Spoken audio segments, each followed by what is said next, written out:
کہ نبی کریم صلی اللہ علیہ وسلم نے دنیا کی مشکلات اور مصائب سے گھبرا کر، دنیا کی مشکلات، مصیبتیں، بیماریاں، پریشانیاں، حضور نے ان سے گھبرا کر موت کی تمنا کرنے سے منع فرمایا ہے، کہ ان سے گھبرا کر موت کی تمنا کرنا حضور نے اس سے منع فرمایا۔ ہاں، شہادت کے لیے، جنت میں داخلے کے لیے، اللہ کے دیدار کے لیے، اللہ سے ملاقات کے لیے موت کی تمنا فرمائی گئی ہے۔ حدیث پاک میں امام بخاری فرماتے ہیں، حضرت ابو ہریرہ رضی اللہ تعالی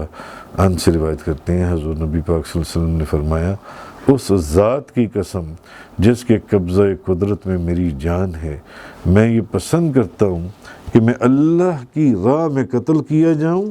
پھر زندہ کیا جاؤں، پھر قتل کیا جاؤں، پھر زندہ کیا جاؤں، پھر قتل کیا جاؤں، پھر زندہ کیا جاؤں، پھر قتل کیا جاؤں۔ تو یہ کہاں موجود ہے کہ ہمارے اندر موت کی تمنا کا کانسیپٹ موجود نہیں ہے؟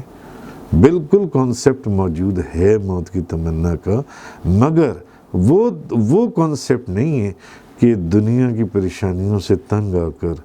مصیبتوں سے تنگ آ کر، بیماریوں سے تنگ آ کر، پریشانیوں سے تنگ آ کر انسان موت کی تمنا کرے، اس سے منع کیا گیا۔ نہ، شہادت کے لیے، جنت کے لیے، اللہ کے دیدار کے لیے موت کی تمنا کی اجازت ہے۔ حضرت عمر فاروق رضی اللہ تعالیٰ عنہ کی دعا ہے، اے اللہ مجھے اپنے راستے میں شہادت عطا فرما اور اپنے رسول کے شہر میں میری موت کو مقرر فرما۔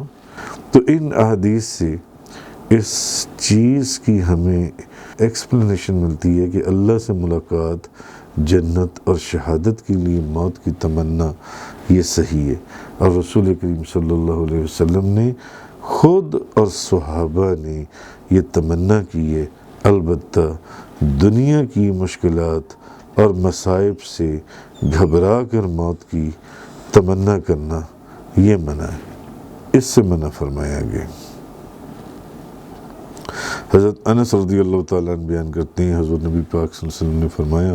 تم میں سے کوئی شخص کسی مصیبت آنے کی وجہ سے موت کی تمنا نہ کرے، کسی مصیبت کی وجہ سے موت کی تمنا نہ کرے، تکلیفوں پریشانیوں کی وجہ سے،